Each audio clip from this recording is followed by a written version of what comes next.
You think she's a good girl, but once you get to know her, you realize she's everything. She's crazy, she's funny, she's honest, and you'll never know what she'll do next. So excited you came back. This is amazing. You are going to love this show. Don't go anywhere.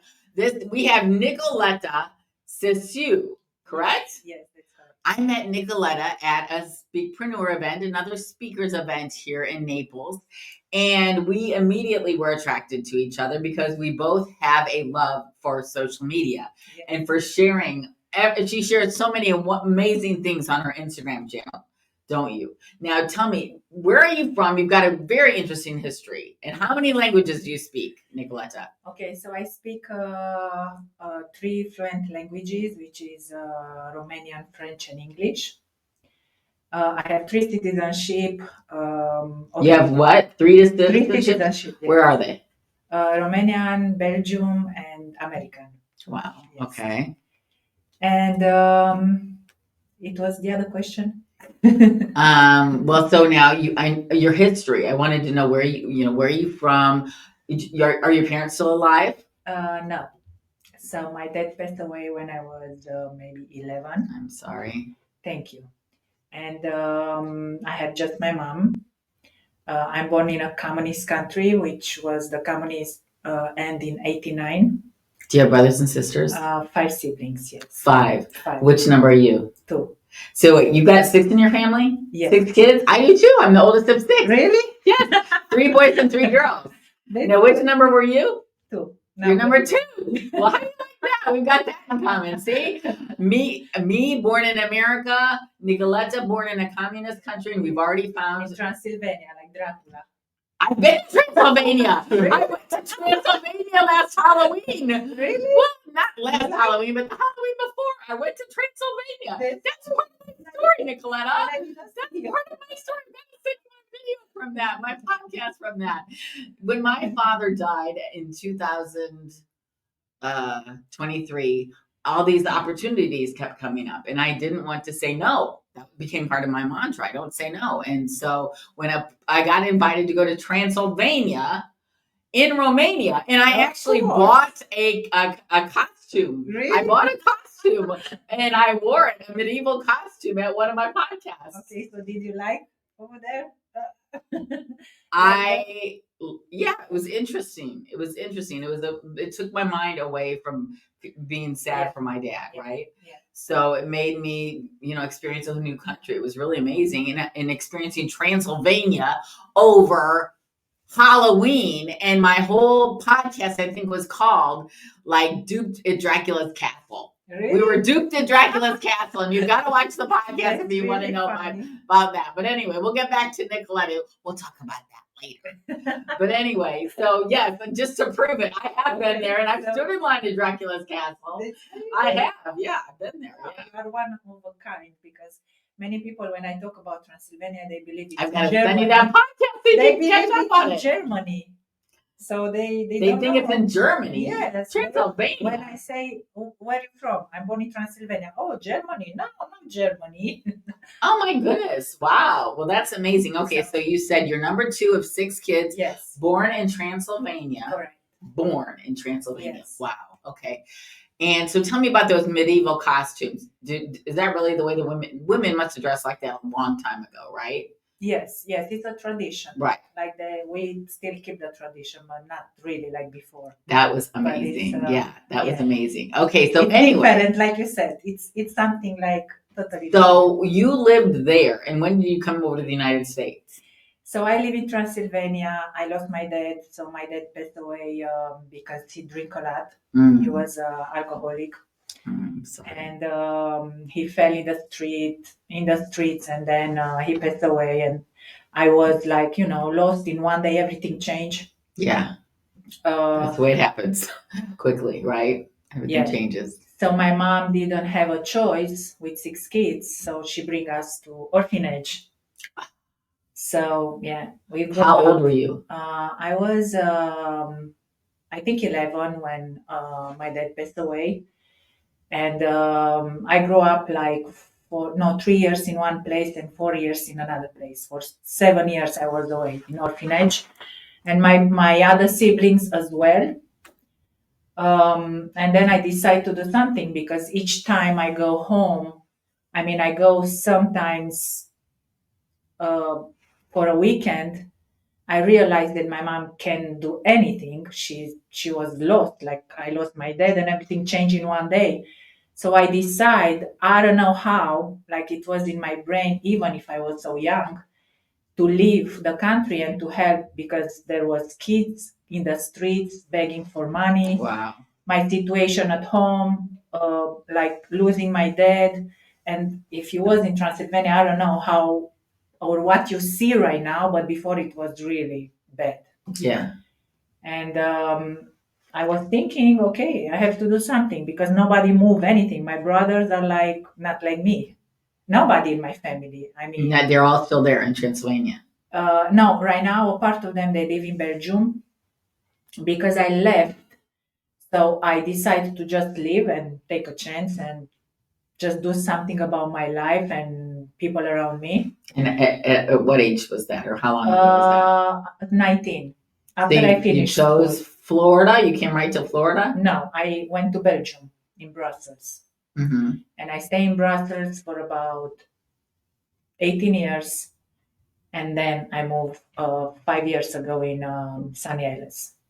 Wow. US. Okay. Mm-hmm. And so from this, you started working with toxic relationships, or Yes. what? How did you come upon that? Yeah, that's a good question. Very good question. So everything started with my dad. I realized that I always want to see love in the world and see people helping each other and be like, see the world with lots of kindness and love. Right. And I stayed one day with myself, and I start thinking about where this is coming from, you know? But in fact, everything comes from when my dad passed away, because I remember about the fact that he drank a lot. I lost him like right away in one day. And before this, he was kind of aggressive. And I always want him to have a good relationship with my mom and with us. Mm-hmm. And I grew up with that mentality that I really want to see love and understanding and kindness. And it wasn't.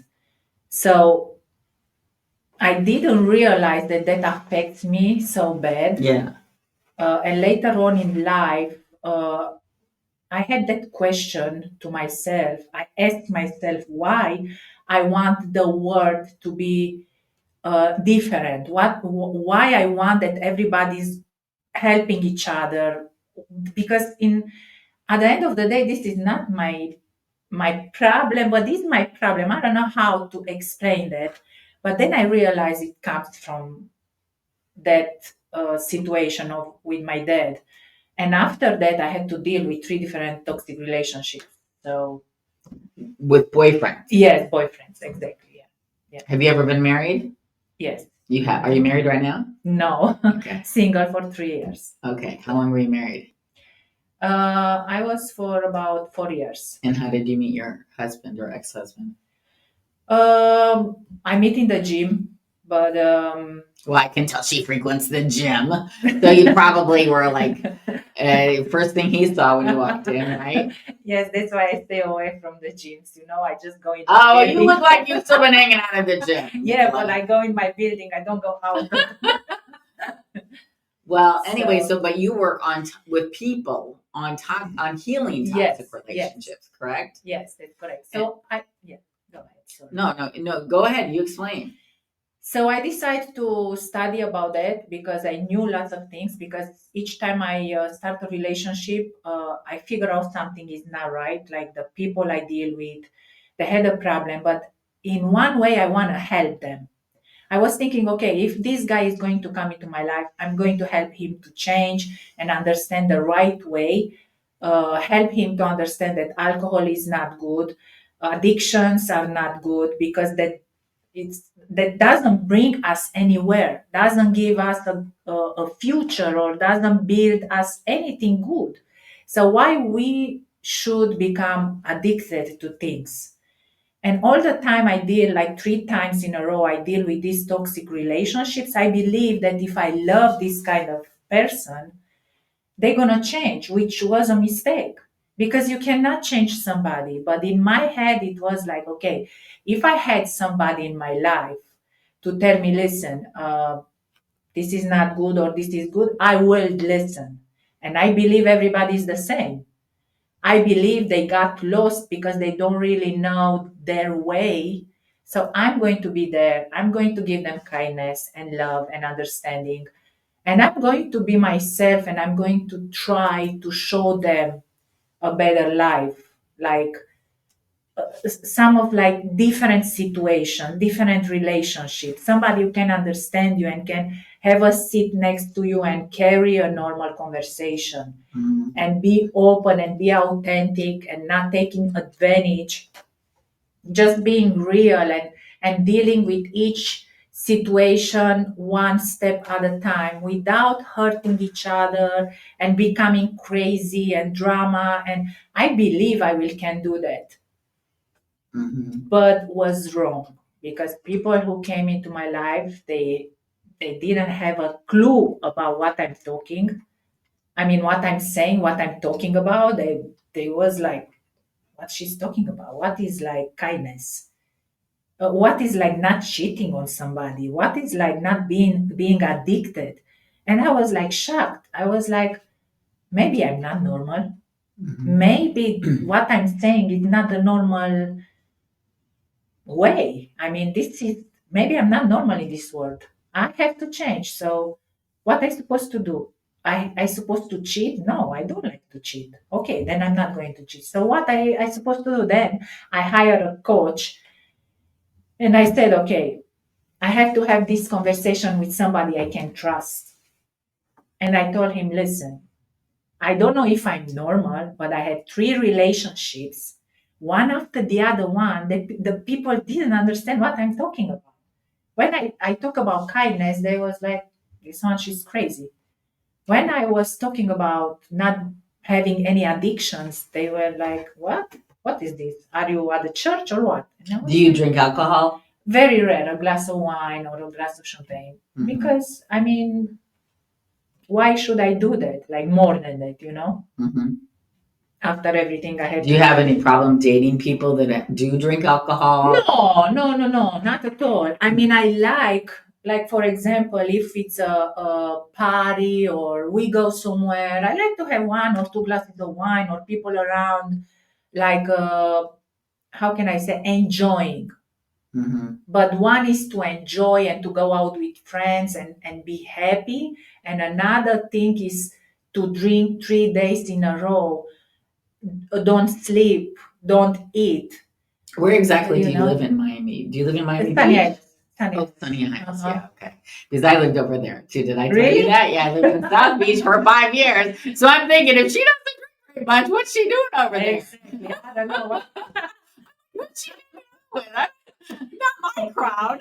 My crowd was going out to the every night. I don't know how I ended up in that place. South Beach on West. I lived on West Avenue. We'd all go down to South and Fifth and go to Monty's and Smith and Walensky, all those places. You are Prime right. 112. That's You where I are hang right. out over You are there. right. Yeah. You are right. The 100%. But I mean, hey, I was just talking with the last guest about this choice to drink or to not drink. So that's why I was kind of interested in what you had to say. Because for me, it has become a health issue. I feel like it slows me down to drink. And so I've had to limit myself to only like 1 or 2 on the weekends. So obviously you found that to be beneficial for yourself as well. Is that right? I mean, I learned from everything I see around me, and then I tried because I was in school with my colleagues and classmates, and they asked What were me, you "Okay, studying in school?" What I study engineer in back in Transylvania. Oh, in Transylvania! I can't believe you remember. That's so great. Yes. Okay, wait a minute. Okay, so now what is it you do for a living now? Okay, so now after all this experience, I said, okay, I want to study and I want to see what's going on, because if I'm not right or I come from another world, I have to figure out and to be sure about what I know to be true. Right. So I studied to University of Miami as a life and business coach. That's wonderful. My specialty is holistic toxic relationship and emotional intelligence. I help people to master their emotions, to understand how to deal with a toxic environment, toxic relationship. I mean, you know, everything that's toxic around them, everything that is trying to take them down mentally, and I help them to deal in an easiest way with pain. Now, I know that you deal with them, talking to them about their comfort zone, Exactly. and you want them to choose you, right? You want to talk Yes. about that a little bit? Yes. How important that is to make sure you're choosing yourself, and Yes. how do you choose yourself when you've got all these other things going around, all these people that want to get involved in your life and tell you what's going on in their life, and you've got wait a minute, I got to choose myself. How do you do that? Yes, that's a very good question, Tracy. You know why? Because people mistake between self-love, choosing yourself, and becoming selfish. Right. You don't want to be selfish. Yes. It's like, So- am I being selfish or I just want to choose yeah. myself first, right? But it's like a survival technique, Yeah, isn't it? exactly. Yeah. I mean, I coach in French, Romanian, and English, and I have people from Europe, from France, from Romania. I have people I coach, and from America right now. The thing is that they have a big problem with self-love, and as I said, they don't know how to act or react, or how to deal with being having self-love and being a selfish person. Because Right.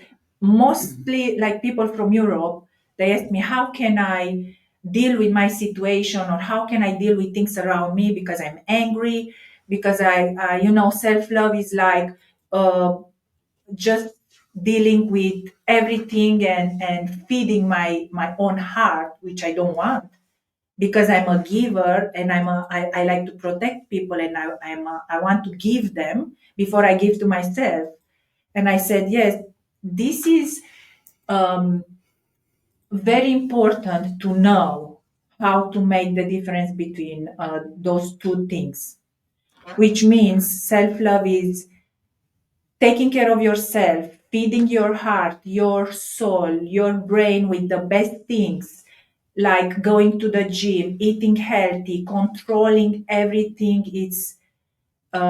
Everything hurts you. Creating new habits, it's possible. If you take a step, one small step every single day, it's possible.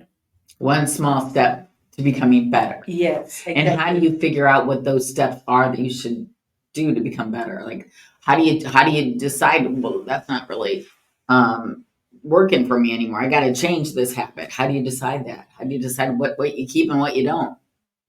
You have to have the courage. You build that courage and that belief step by step. You know that this habit, like for example, let's say I drink every day. I see that that's not good for me. That's poison. So how can I get out? Most of the time we are afraid about, if I'm not drinking anymore, what's going to happen? But in fact, it's not a drink. You try to escape the reality, but you don't understand that if you escape the reality in doing this, you numb the pain, and 20 years later, you realize that you come back to the same thing. So taking a step out of your comfort zone, yes, it's not comfortable. It makes you feel like painful, but it's for a short period of time. If you pass the level 1, level 2, level 3, then you're gonna feel better and better. The most important is to never stop. And if you feel like, because emotions are up and down, we don't have stable emotions. So one day you want to go back, the other day, but if you build that into your head, you become stubborn.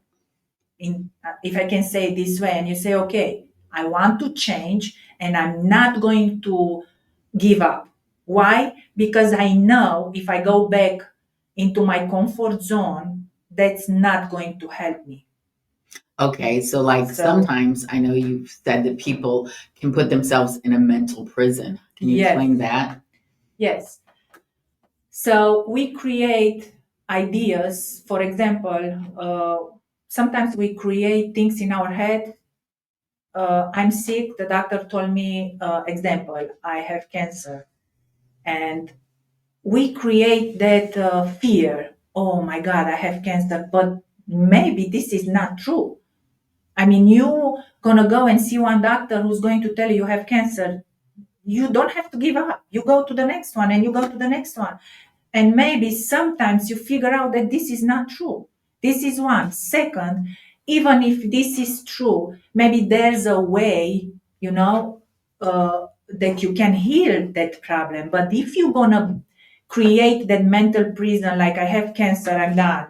I sit here and I don't move anymore, and you don't do anything about it, of course, this is going to eat you inside.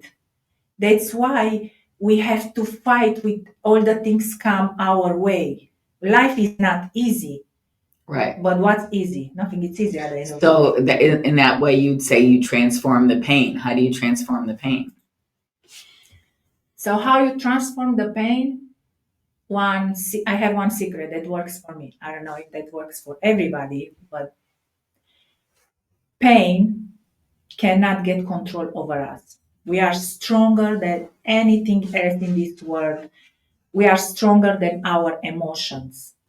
We can manage our emotions. We can manage that pain. Yes, it's painful because we lost somebody, because we did this, because we did that, or we received something that we believe we don't deserve. But what does that mean? We stay stuck and we just say, okay, this is painful. We start playing the victim. And what's going to change? If we play the victim and I become millionaire tomorrow, I play the victim. But this is not going to bring me millions of dollars, for example, Mhm. So why I should stay there when nobody cares? As long as we don't do something about that, I have to move for myself, you have to move for yourself. Because nobody cares. No matter how much we want to play the victim and cry and ask for help, that help is going to come in a one way or another. But it's not the one we're supposed to um, use to get out of that. I mean, Right. I don't know how to explain that in a better way. Like um, we complain, we are crying for 1, 2, 3 days, but life is short. Short. People say, okay, life is short. Let's party every day. No, life is short when you stay and you cry for the rest of your life, creating that mental prison, telling yourself that, I cannot go out because my husband or because my boyfriend or because my sister or because my mom. No, it's everything about us. This is the big thing, and this is something that we have to understand. We are the only person in this world responsible for our emotions and everything happen in our life, our present and our future. The past is gone. We can't change anything about it. So we have a white page and we have the pen in our hand. Mm-hmm. We are able to write a new chapter at any time without finding excuses. We have to stop saying, because I have plenty of excuses. I lost my dad. I grew up in orphanage. Well, that's what I was just thinking. And When I think of yes, adversity, I often ask my guests, what kind of adversity have you been through? I mean, like, shoot, you've been through pain, poverty, communism. I'm like, exactly. beat this right here. And then look at this splendid, Thank you stunning so much. specimen right next to me. I'm like, Thank she's so beautiful and so Thank you. impressive and has such a great message out there that I see every day on Instagram. Thank you So much. anyway, I think you're doing amazing. I'm Thank so you. happy for you and so Thank proud to share your message. And so I anyway, appreciate yeah, please subscribe to this channel. If you're still watching it, I think you liked this video. So please give it a like. Also, post your thoughts down below if you have any questions for Nicoleta. We're going to share them with her. And also share this with someone else who's been through pain or is going through pain and wants to be able to beat that, to change their life. If they think they've got a lot of excuses, and And maybe that's all they are, is just excuses right now. But help them out and help them to find somebody who can give them guidance and inspiration to be better, do better, and have better. Now, I know James has something he wants to add, but wait a minute, James. We've got to have the real estate minute. 1 minute. We're going to talk about today, Florida's construction industry is experiencing growth. The construction with a 6% year-over-year increase in new residential permits in Q1 2025, totaling over $2.7 billion. Central Florida leads this surge, showing a 37% increase with 4,303 permits. Builders are focusing on sustainable practices, hurricane-resistant designs, and smart home technologies to meet modern demands. However, challenges like labor shortages and rising material costs persist, prompting the adoption of advanced technologies and alternative materials. But there are notable projects, including the 400 Central in St. Petersburg and the Waldorf Astoria in Miami, both set to enhance the state's skyline upon completion. Boy, I remember that Waldorf Astoria in Miami. That is going to be a beautiful project. I've been there many, many a time. But anyway, if you've got a realtor, please check with your realtor to get you the best deals, to find out about the best construction that's going on out there that you can become a part of as you invest, buy, sell, whatever it is you need to do. And if you don't have anybody that you work with, please reach out to me. I'm going to have my information down in the bio here, and I'd love to help you or recommend that someone else can help you that's in my network. But anyway, okay, so now we've got the producer, James Henderson, my wonderful colleague over here. James, what do you have to ask Nicoleta today? I'm going to quote you, and there's something that I thought was really interesting on your Instagram. And let me just get it up there. Oh, quick. James always does this Yeah, background work. He knows exactly. We're gonna see if we can throw a little monkey wrench into Nicoleta's day today. We're gonna try to stump her. Give me a second to get up there, and you can see that. I thought this was really interesting and really cool. And listening to you, I thought it was really neat. And the quote is this: it says, "I survived the silence of hunger and the chill of darkness, and built strength where comfort never lived." I thought that was incredibly beautiful. Yeah. And I'd love for you to just expound on that just awesome. a little bit. I'm assuming that's a beautiful picture of you as a younger girl, right? Yes. It is It a makes beautiful me picture. brings me memories. It was a tough time. We didn't have any heat, any power. The home was really, really in a very bad I mean, to look situation. at you now, it's hard to Yes. believe that you ever went through this. Thank right? you. Yes, I mean the home almost fell into my mom's head. It was like really, we didn't have the walls. Like it was cold. But every day I wake up and I go and I run in the cold. It was in the winter time, and I deal with my situation the way I could. Like I try mentally to feed my brain with every single thing that I love every single day. Like, for example, I like to go out with a friend of mine. She was such a good friend, and I always kept that into my mind. And I tried to not pay attention to everything happen around me that we didn't have any food. So we didn't eat for maybe, let's say, 2-3 weeks. We didn't have food. Like we had only green apples or maybe some walnuts that we take from the trees. Wow. And never, I mean, I always was afraid that I come back home from school, that I never have a sandwich with me over there. I always watch other kids eating, and I was afraid to come home because I knew I don't have anything to eat. So I pray always to God to help me to find a slice of bread when I get back home. Wow. So that's an example again, because you asked me about pain and how you Mhm. transform the pain. Mm-hmm. The most important is to appreciate everything you have in this life.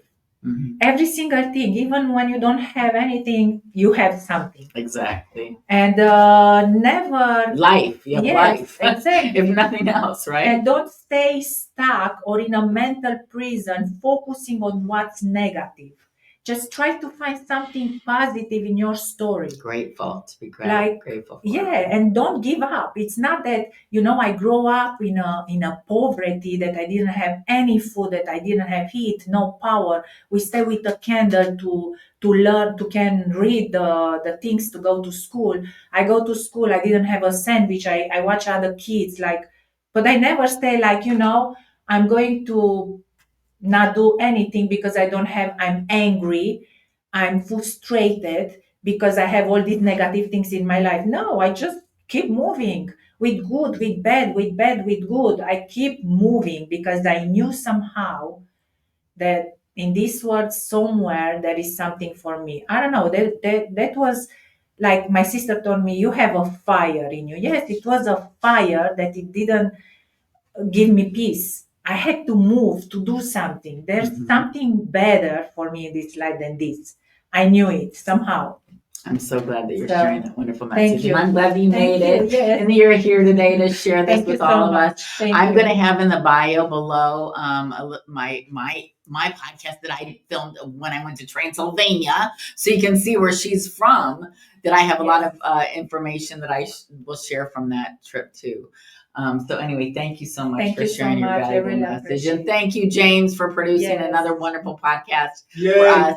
Please, everybody, you're helping us out to share this with more people. If you subscribe, like, post your thoughts, and share this with someone else who can identify and looking for a positive way of life themselves. Sending me lots of love and have a great weekend. Thank you so much. Bye-bye, guys.